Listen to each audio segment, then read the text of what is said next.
Hey everyone, Sparks back with a brand new game that I've been really enjoying, and it is called Silver and Blood. It's a really fun game with like a gothic horror vibe, and it's got a really good story, which I'll come back to towards the end of the video. And I know, everyone's gonna be like, a gotcha game with a good story.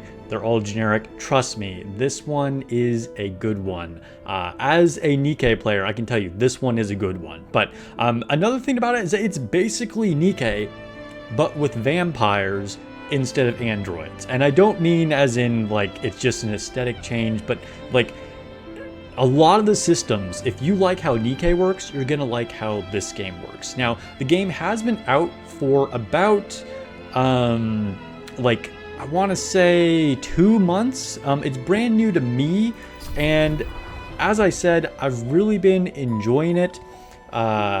And it has like a pretty legit story that is fully voiced. And I'm just gonna like start a battle here so you can kind of like see it going on in the background.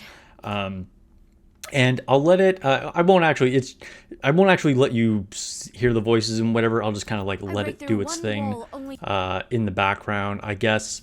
But just so you guys can kind of see what's happening here. Graphics are pretty impressive. So it does have fully 3D worlds, and then it also has this sort of more like stylized like gothic art style for like more of the 2D things. And it's really honestly very impressive. But let's talk about like how the combat actually works here. This is actually part of a big mystery, so I'm gonna skip this. I'll have to come back and watch this so we don't do too many spoilers. But this is kind of the main story campaign here. So combat is in real time, and it can be played on either manual or auto. And you start out by placing your units on a grid here. So depending on the stage, the grid will be a little bit different. But you can see here I have like a 4x3 grid, and I can choose to move my units wherever I want to change them. And like this particular unit is a rusher or an assassin, so you can see the path at the start of the battle. She's going to zoom up here and go get this enemy right away. You can also see what units the enemy is going to target. So here you can see all the red lines going to it. They're all going to focus on this character, which is my tank, which is good. And like if I start moving around, you'll see now they're targeting other characters. So you can adjust this for every different stage because the enemies are going to start in different places. It's pretty cool. I got like my backline here with more of my like long range units. Anyway, so we'll go ahead and just start the battle. And you can like watch this play out. I'm a little overpowered for the stage, to be honest, but it's pretty cool. So after the game starts, then they can kind of move freely, and they'll like target the nearest enemy. They're not just like kind of stuck on that grid, and you'll see some of them are getting different status effects for targeting multiple enemies, etc. It also has the same mechanic as Nikke, as like having a burst 1, burst 2, burst 3. You can see these moons down here. It's like the crescent moon, the nearly full moon, and then the full moon. So those are your bursts, and there we go, we just won. And so you'll cycle through that until you get into like a full burst, or kind of like, you know, your rage mode, and then you get like a lot of buffs and things that happen there. Again, I will skip past this so we don't get too many spoilers. But again, this is fully voiced. The voice acting is great.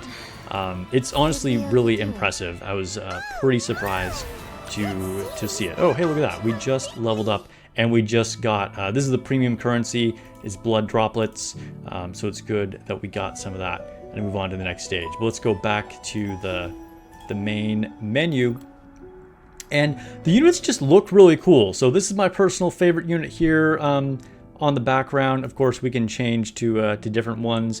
But let's go. The units in this game are called vassals. Again, it's all very like gothic horror, like, you know, high aristocratic vampires and werewolves and sorcerers and things like that. So I'll just kind of like flip through some of the unit designs. Timeless Aona is the newest unit. She's super good. There is Otavia, which I said was my personal favorite. Bella, that's my tank. She's really good, and everybody gets Bella for free. You can get additional copies of her as well. So you're gonna have a very similar leveling system to Nikke as well. There are dudes in the game, so this is kind of a cool character here. Kane. This is my werewolf girl, and here we got like a knight. It's all, like I said, that very kind of like gothic theme. And look, Van Helsing, this guy's dope. He's a really good attacker. But let's take a look at like what their skills actually. Ooh, Amy was just giving us a little bit of a show there, a little peek. But anyway, let's take a look at what some of their skills are like. So if we take a look at this tab down here, each unit will have 2 skills. So they're going to have like a basic attack, kind of a special skill, an ultimate skill, and then a passive ability. And every unit will have these like 4 different kind of categories of skills, and of course you can level them up with various materials. Then you have gear. You're gonna have 4 different pieces of gear, and they can go up into tiers. And I haven't gotten to this point yet, but you can do like basically the equivalent of overloading and then like re-roll the stats. The system works again exactly like Nikke. It's pretty cool. And then they have a special piece of equipment called an artifact, which let's go back to Iona here, because she has an artifact. I don't have too many of these yet, but here I have her equipped Philosopher's Stone. These are going to be very similar to like the cubes in Nikke. It's a special piece of equipment that can be equipped to multiple units, and it will have like additional special effects as well as just like a stat boost. So gear system is really, really good. As far as leveling, that is through something called transfusion, and this is the synchro chamber. So here you can see I have my 5 highest level units, and it's going to trickle down to any units that I have in these slots, and then you can unlock additional slots as well. It also has the exact same 160 gate as Nikke, so you need 5 units at max limit break in order to be able to get to the level 200. Before that, your SR units, which let's go to an SR unit here. Your SR units are going to be able to go up to level 160 as long as you get them to limit break 2, which is the maximum for them. And of course, you can like get up to level 60 if you invest in them. You can also reset characters for very, very cheap, so you can keep that in mind. But eventually, you're going to need to get your 5 SSRs up to max limit break, so a total of 4 copies for each one to be able to get to the 160 wall. The good news is you do have a wish list, and you have a lot of ways to like target what units you want, and so it's not too scary as long as you plan ahead. Just like in Nikke, you need to plan ahead to get your duplicates. Again, I've only been playing this a few days, and I already have, you can see a duplicate on Otavia, one on Bella, one on Kain, and then of course a lot of my SRs have are like fully finished as well. But yeah, I just want to come back to the story. I want to call out just how good it is. I'm playing this game casually. I'm not spending any money. I'm going to go 100% free to play because I don't want to feel like I have to rush through it because the story is that good. I want to just be able to play it and enjoy it for what it is. I would put the story on a level that is like equal to like a lot of AAA games, okay? And more praise for Nikke. I would say it's not quite as good as Nikke. Nikke is honestly better than like most video games in general out there, but this game is a really interesting story. It's really well done. Like the characters are interesting. They are actually feel like real people doing real things. There's like mysteries involved. It's not just like generic and easy to figure out and one-dimensional people. They all have different like motivations, and it feels like a real world. Like this is definitely as solid of a story as say like Final Fantasy 16. It's really quite good, and I would encourage you guys to enjoy it in the same way. The other reason why I'm going to be casual on this game is because I've heard some bad things about the developers. I'm not going to lie. Now, it's not stuff that I have verified, so I'm not going to make any specific accusations, but I've heard some really sketchy things about the company that are not things that would affect the player experience at all, but it's just kind of like shady business practices and like copyright kind of things and stuff that I don't want to monetarily support that.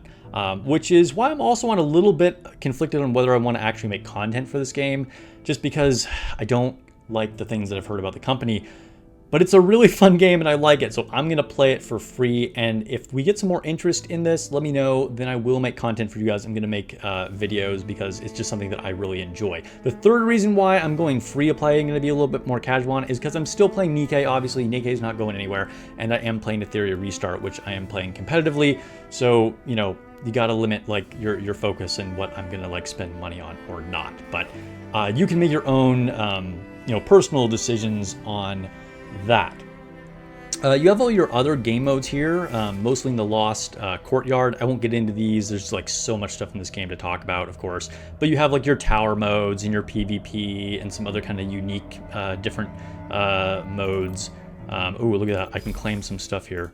Claim rewards. You guys know the alerts are going to kill me. Ooh, these are really good. These are mold fragments, but they're called shards. We'll get to those more in a second. So now let's talk about the gacha. The gacha, that's the embrace function down here, is pretty good. So the gacha is going to have a base rate for SSRs at 4%, which is quite nice. And then if you have a rate up, it has a soft pity at 60 pulls, or 6 multis, and then hard pity at 120 pulls or 12 multis. So pretty decent there. Honestly, they give you a lot of currency. I've gotten pretty lucky as well. I like the gacha system, and the rate up banners will have these like stage rewards. You can see you get stuff if I do 10 multis, and then like 3 multis, 5 multis, etc. And some of these are full free pulls along the way, which is really cool. And this is the standard banner, and this is where you have your wish list. It's called the altar. And again, I'm adding units that I already have to get the duplicates as quickly as I can. And these are just kind of your different factions. So wish list is really nice. And it has this thing called here, the embrace bonus, where after doing 15 multis or 30 multis, and then eventually 45 multis, you get selection bonuses. So you can pick any SSR from these coffins here. And then this one, these are kind of like the pilgrims of this game, the ancestors. You get one of these eventually to pick one of these, and that they're like, uber powerful units, which is pretty cool. They're all pretty interesting. Like, again, I love the like gothic art style. The units look really cool. This is kind of like the transcendent version of the vampire girl, or the werewolf girl that I have. Apparently she becomes a butterfly. I'm not sure why about that. But yeah, they're all pretty cool. I'm kind of like a sucker for this. I like kind of the gothic horror vibe. It's pretty cool. But anyway, they give you a lot of bonuses. I think the gacha system is solid. Let's end the video on some shards. So these are the molds, and there are 2 different types, okay? This is the rare shard, and you have a chance to get a SSR out of this. Of course, you can also just get SRs. It just depends if you get lucky or not. Let's go ahead and use this. We did not get lucky. We got Goldland. He's an intriguing character. He's actually one that's currently in the story chapter that I'm in right now. But this one, the perfect shard, is a guaranteed SSR. Nikke would never. So this is really cool. I've already gotten like 3 or 4 of these, and you can buy these from the shop with farmable currency. So this is really cool. Obviously, you have no control over which of these you get. But let's go ahead and open one right now. Guaranteed SSR. Hey, Lamia! Yo, that is a good one. That's a good one.